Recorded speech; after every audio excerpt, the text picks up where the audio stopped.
नमस्कार, स्वागत है साहित्यिक झरोका चैनल पर। आज हम करेंगे इकाई 7 जो हिंदी कहानी से संबंधित है, नेट और जेआरएफ के लिए। इसमें आज की कहानी है राही। किसकी कहानी है? सुभद्रा कुमारी चौहान जी की कहानी है। तो आइए देखते हैं। देखिए, सबसे पहले इनका परिचय जान लेते हैं। सुभद्रा कुमारी चौहान का जो जीवन परिचय है, जन्म इनका 16 अगस्त 1904 और इनका देहांत जो है 15 फरवरी 1948 ईस्वी माना जाता है। इनका जन्म नाग पंचमी के दिन 16 अगस्त 1904 को कहां पर हुआ? इलाहाबाद के निकट निहालपुर गांव में एक संपन्न परिवार में हुआ। 1913 में जब वे 9 वर्ष की थी तभी उनकी पहली कविता प्रयाग से निकलने वाली मर्यादा पत्रिका में प्रकाशित हुई। आप ध्यान में रखें कि पहली कविता कौन सी थी और कब निकली थी। ये प्रयाग से निकलने वाली मर्यादा नामक पत्रिका में प्रकाशित हुई थी। यह कविता सुभद्रा कुंवरी के नाम से छपी। कहते हैं कि सुभद्रा जी ने यह कविता नीम के पेड़ पर लिखी थी। सुभद्रा चंचल कुशाग्र बुद्धि की थी। सुभद्रा जी और महादेवी वर्मा दोनों बचपन की सहेलियां थी।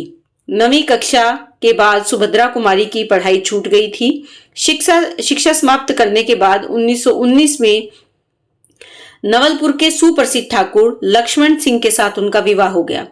सुभद्रा कुमारी बचपन से ही बहादुर और विद्रोही प्रवृत्ति की थी।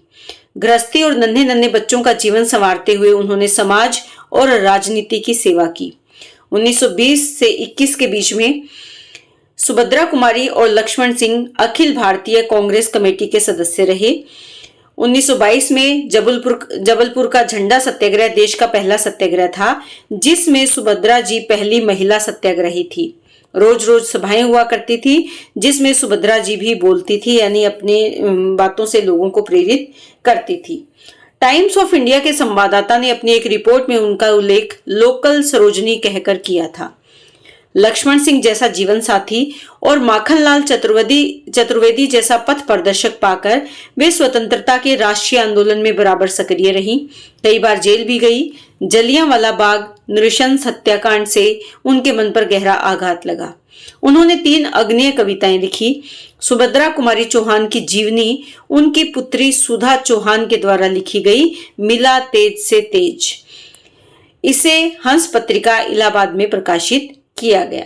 तो आप ये जरूर ध्यान में रखें कि इनकी जीवनी किसने लिखी थी? उनकी बेटी सुधा चौहान ने लिखी थी। नाम क्या था? मिला तेज से तेज। किस में प्रकाशित हुई थी? हंस पत्रिका इलाहाबाद के द्वारा। इनके कहानी संग्रह की अगर बात करें तो 3 कहानी संग्रह इनके महत्वपूर्ण है। बिखरे मोती 1932 ईस्वी में, उन्मादनी 1934, सीधे साधे चित्र 1947। तो ये इनका जीवन परिचय है। अब बात करते हैं हमारी आज की कहानी राही के बारे में। जो राही कहानी है, इस कहानी में सुभद्रा जी ने जो मुख्य विषय उठाया है वो क्या है? गरीबों की पीड़ा का वर्णन किया है। इस कहानी में उन्होंने भूख के लिए चोरी करने की मजबूरी पर भी प्रकाश डाला है। सत्याग्रहियों में शामिल सत्ता के लोलुप व्यक्तियों पर व्यंग्य किया है और गरीबों के कष्ट निवारण को सच्ची देशभक्ति उन्होंने माना है। सुभद्रा जी के लिए मानवता ही सबसे बड़ा धर्म था। तो ये मुख्य बातें हैं जो इस कहानी में शामिल की गई है। कहानी में 2 मुख्य पात्र हैं, एक राही है और दूसरी अनीता है। तो आइए देखते हैं। कहानी का प्रारंभ होता है यहाँ से। तेरा नाम क्या है? राही। तुझे किस अपराध में सजा हुई? 2 पात्र हैं, दोनों जेल में हैं, आपस में बातचीत हो रही है। दूसरी जो अनीता है वो पूछती है राही से, तुझे किस अपराध में सजा हुई? चोरी की थी सरकार। चोरी? क्या चुराया था? नाज की गठरी। नाज यानी अनाज। कितना अनाज था? होगा 5-6 सेर। और सजा कितने दिन की? साल भर की। तो तूने चोरी क्यों की? मजदूरी करती तब भी दिन भर में 3-4 आने पैसे मिल जाते।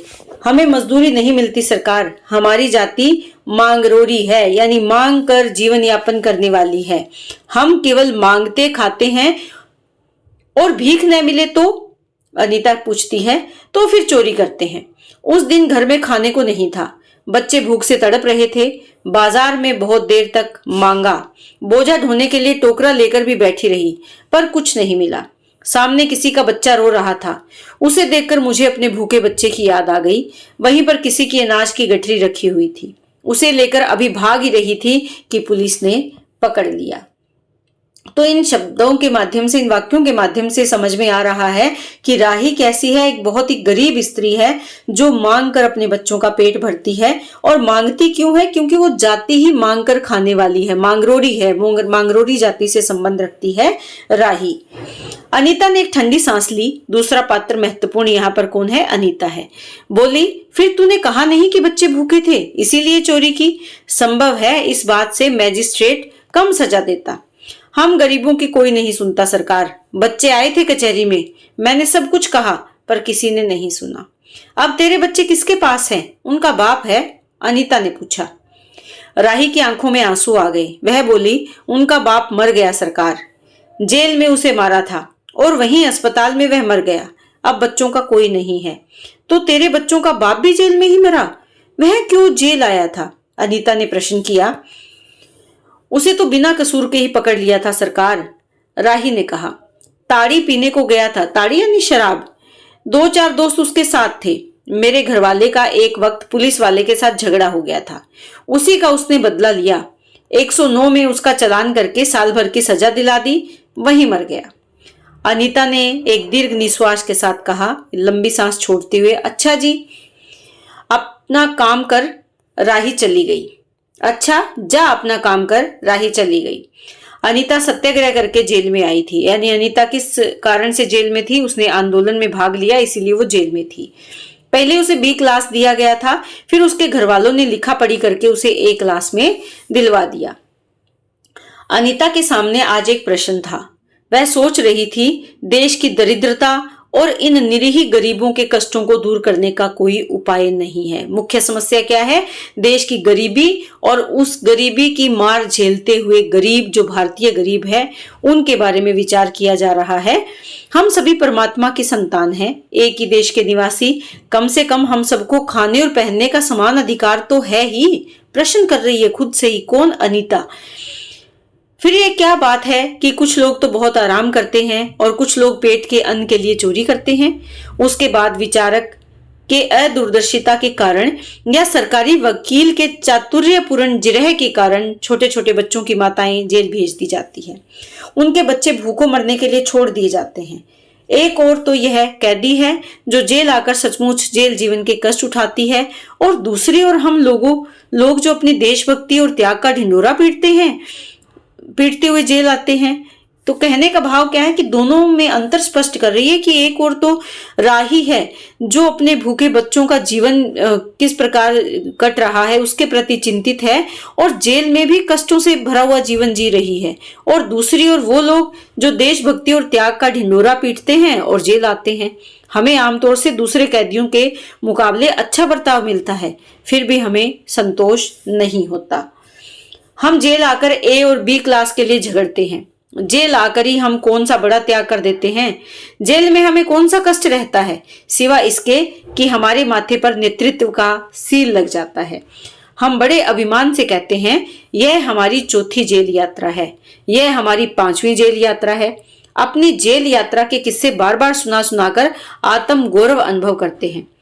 तात्पर्य यह है कि हम जितने बार जेल जा चुके होते हैं उतनी ही सीढ़ी हम देशभक्ति और त्याग से दूसरों से ऊपर उठ जाते हैं, और इसके बल पर जेल से छूटने के बाद कांग्रेस को राजकीय सत्ता मिलते ही हम मिनिस्टर, स्थायी संस्थाओं के मेंबर और क्या क्या हो जाते हैं।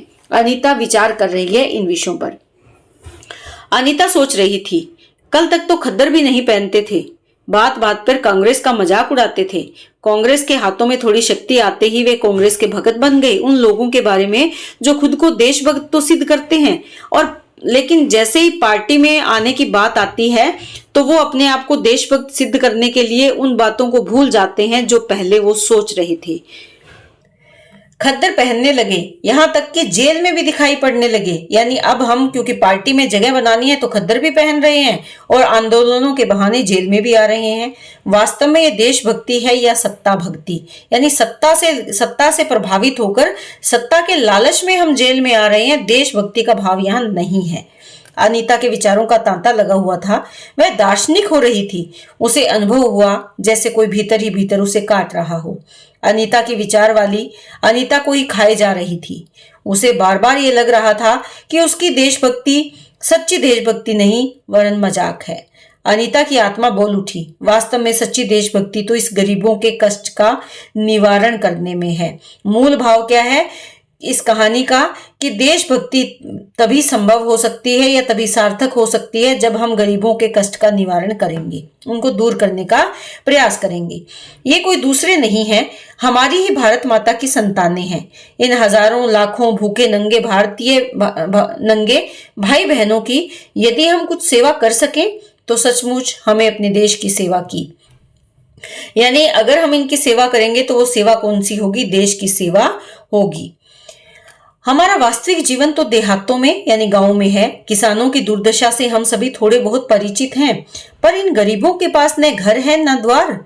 अशिक्षा और अज्ञानता का इतना पर्दा इनकी आंखों पर है कि होश संभालते ही माता पुत्री को और सास बहू को चोरी की शिक्षा देती है। उनका यह विश्वास है कि चोरी करना और भीख मांगना ही उनका काम है। इससे अच्छा जीवन बिताने की वह कल्पना ही नहीं कर सकते। आज यहाँ डेरा डाले तो कल कहीं और चोरी की, बचे तो बचे, नहीं तो फिर 2 साल के लिए जेल। क्या मानव जीवन का यही लक्ष्य है? लक्ष्य है भी अथवा नहीं? यदि नहीं है तो विचारादर्श की उच्च स्तर पर टिके हुए हमारे जन नायकों और युग पुरुषों की हमें क्या आवश्यकता है? तो कहने का भाव क्या है कि अगर ये सब विचार आदर्श पूर्ण है ही नहीं तो फिर हमें जन नायकों की जरूरत क्या है? इतिहास, दर्शन, धर्म, ज्ञान, विज्ञान का कोई अर्थ नहीं होता, पर जीवन का लक्ष्य है, अवश्य है। संसार की मृग मरीचिका में हम लोग लक्ष्य को भूल जाते हैं, यानी संसार की मोह माया में पड़कर इस दिखावे की दुनिया में आकर हम अपने उद्देश्य को भूल जाते हैं। सतह से ऊपर तक पहुंच पाने वाली कुछ एक महान आत्माओं को छोड़कर सारा जन समुदाय संसार में अपने को खोया हुआ पाता है। कर्तव्य का जो ध्यान नहीं, सत्य की समझ नहीं, कर्तव्य और अकर्तव्य का यानी उसका क्या कर्म है, क्या उसका कर्तव्य है या क्या अकर्तव्य, उसका उसे पता ही नहीं। सत्य और असत्य का भी उसे ज्ञान नहीं है, अथवा मानवीयता से बढ़कर कौन सा मानव धर्म है। यानी वास्तविक धर्म क्या है? मानवीयता का धर्म ही वास्तविक है। पतित मानवता को जीवन दान देने की अपेक्षा भी कोई महत्तर पुण्य है कि इससे भी बड़ा कोई पुण्य हो सकता है? खुद से ही प्रश्न करती है। राही जैसी भोली भाली किंतु गुमराह आत्माओं के कल्याण की साधना होनी चाहिए, प्रयास होना चाहिए। सत्याग्रही की यही प्रथम प्रतिज्ञा क्यों न हो? यानी जो आंदोलनकारी है उनकी प्रथम प्रतिज्ञा यही होनी चाहिए। देशभक्ति का यही मापदंड क्यों न बने? अनीता दिन भर इन विचारों में डूबी रही। शाम को वह इसी प्रकार कुछ सोचते सोचते सो गई। रात में उसने सपना देखा कि जेल से छूटकर वहिनी मांगरोडी लोगों के गांव में पहुंच गई है। वहां उसने एक छोटा सा आश्रम खोल दिया है। उसी आश्रम में एक तरफ छोटे छोटे बच्चे पढ़ते और स्त्रियां सूत काटती हैं, दूसरी तरफ मर्द कपड़ा बुनते हैं और रुई धुनते हैं। शाम को रोज उन्हें धार्मिक पुस्तकें पढ़कर सुनाई जाती हैं और देश में कहाँ क्या हो रहा है यह सब सरल भाषा में समझाया जाता है। वही भीख मांगने और चोरी करने वाले लोग अब आदर्श ग्रामवासी हो रहे हैं। रहने के लिए उन्होंने छोटे छोटे अपना घर बना लिया है। राही के अनाथ बच्चों को अनीता अपने साथ रखने लगी है। अनीता यही सुख स्वप्न देख रही थी। रात में वह देर से सोई थी। सुबह 7 बजे तक उसकी नींद नहीं खुली। अचानक एक स्त्री जेलर ने उसे आकर जगा दिया और बोली, आप घर जाने को तैयार हो जाइए, आपके पिता बीमार हैं, आप बिना शर्त छोड़ी जा रही हैं। अनीता अपने स्वप्न को सच्चाई में परिवर्तित करने की एक मधुर कल्पना लेकर अपने घर चली गई और इसी के साथ ये कहानी समाप्त होती है। तो यहाँ पर अनीता प्रभावित होती है किससे? राही से। और इसके साथ साथ वो सच्ची देशभक्ति किसको मानती है? सच्ची देशभक्ति या देश प्रेम वो नहीं है जो सड़कों पर आंदोलन किया जाए। सच्ची देशभक्ति या देश प्रेम वो भाव है जिसमें हमारे उन भाई बहनों को जो अपना पेट भी नहीं भर पाते उनको भी इस लायक बनाया जाए कि वो अपने 2 वक्त की रोटी जुटा सकें, उनके बच्चों की परवरिश अच्छे से कर सकें। तो हमारा मूल प्रयास देशभक्ति के साथ हमारे देश के लोगों के प्रति, उन गरीबों के प्रति हमदर्दी का और सहायता या सहयोग की भावना मूल भाव होना चाहिए। यही हमारी सच्ची देशभक्ति है। तो इस कहानी में मूल संदेश यही दिया गया है कि देशभक्ति का जो भाव है वो किस पर आधारित होना चाहिए। तो उम्मीद करती हूँ कि ये कहानी आपको बहुत अच्छे से समझ में आई होगी। बहुत बहुत धन्यवाद।